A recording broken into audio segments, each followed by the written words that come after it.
Now, I had originally planned on taking a couple of these bearings here and putting Scotch tape around the outside to increase the outside diameter. And then the idea was I'd put the bearing against the side like this, take my little block, and that would have the spacing just right, so it'd be a loose fit after I take the tape off. But I've changed my mind. What I'm going to do now is I have just this morning actually, cut this little block of wood, and it should be just slightly wider than the diameter of the bearing here. You know, I should actually check it. I haven't checked it since I cut it, but I think it's pretty close. Anyway, the idea is I put this up against here, take the other piece of wood after I get some glue on it, and then press it against the side here. Then take my nailer, ka-thunk, ka-thunk, and then remove the block of wood, and it should be right. At least that's the plan. And then I can just wipe off the glue that gets stuck on here, which inevitably will.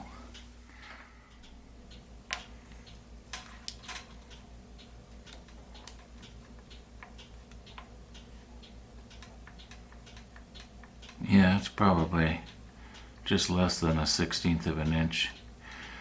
It's just enough so that if the bearing is slightly one way or the other in the mount, it's not going to be wedged tight in that position. And even though it's a ball bearing, if the bearings can't, ride nice and loose in here, it's going to sort of spoil the whole idea of using ball bearings. I think that's okay. Yeah, I maybe could have made this just a little thinner. That's not too bad. I think it'll be alright. Now I've decided I'm going to just take this down just a smidgen. I think it's probably just a little bit too thick here. And so I was thinking, wouldn't it be nice if I could just, quickly and easily just use my little belt sander here? Be great. But I knew that I had taken the table off because I wanted to change the belts. And with this particular machine, it seems that about every 2 months I complain about this, but if you have it on properly, like this, it's supposed to go like this so that you can tilt it. Well, you have to loosen everything, to get the, you have to loosen these screws and just about take it right off in order to get the belt out. And I was thinking, I'm just going to make up another table. And then I thought, well, wonder if I could use the brackets that come on this one. So I checked, and then I discovered that if I put this on wrong, I'll show you.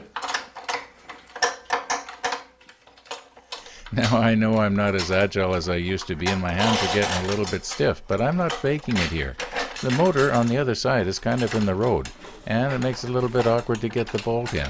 And even when you get it in, there's sort of a bracket type thing going on the other side. Anyway. Okay. Now if I tighten it up like that, I can still get the belt out of there. I don't know.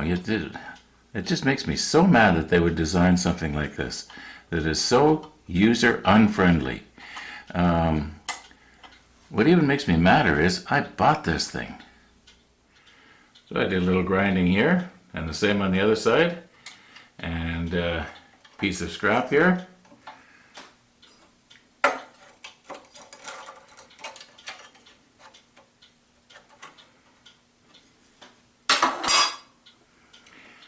Now, wouldn't it be nice if I could use this instead of this nut? There's no threads on the inside of this. No threads.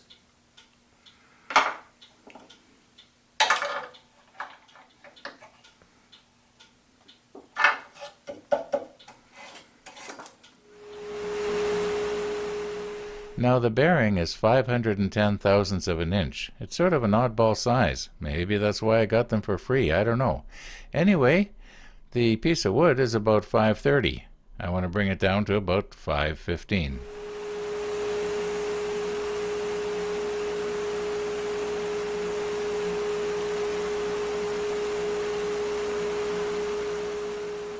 Now I can't believe it. After all the work I went to adjust my sander so I could use it, I take off too much. Could this be what I get for complaining?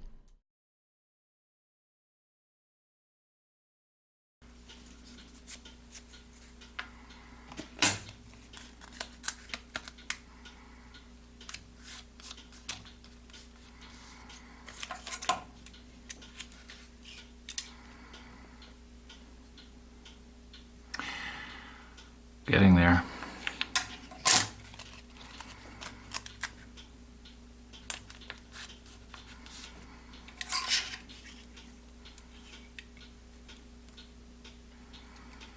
Okay, the bearings are 510. Right now we're at 518.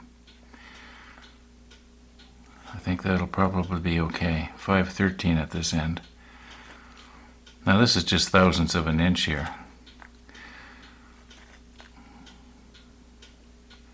Yeah, I think it's going to be okay. Just trim that tape off there now and we're in business. There we go.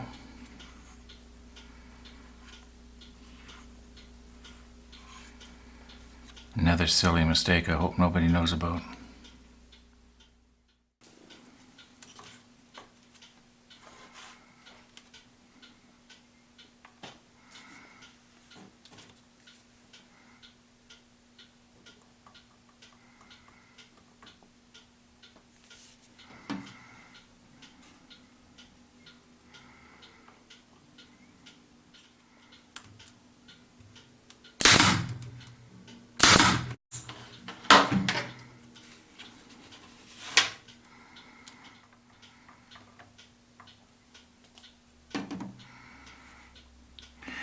You know what? I better just check and make sure this will go in.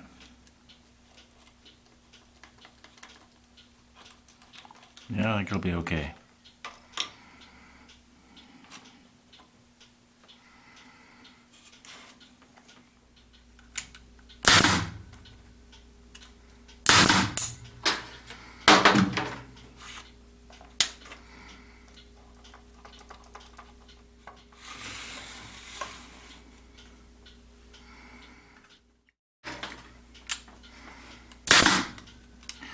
I guess it'd probably help if I waited.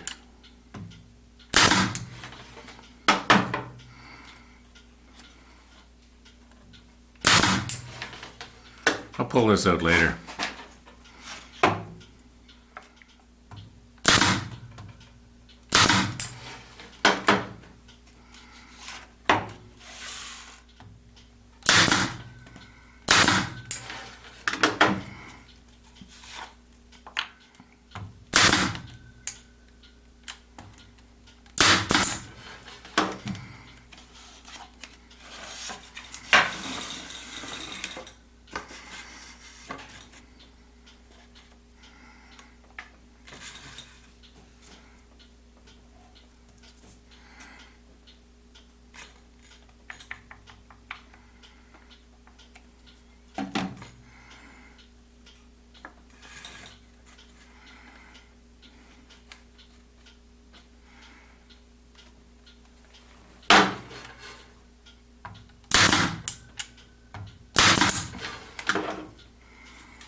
Now I have 4 of these nailers, and this is the only one that I can shoot it like a gun.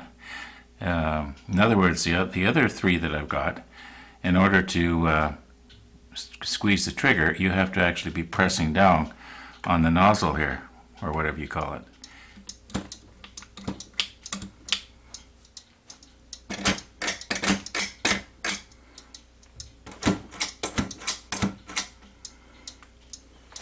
Whereas this other one, it has sort of a safety on the trigger.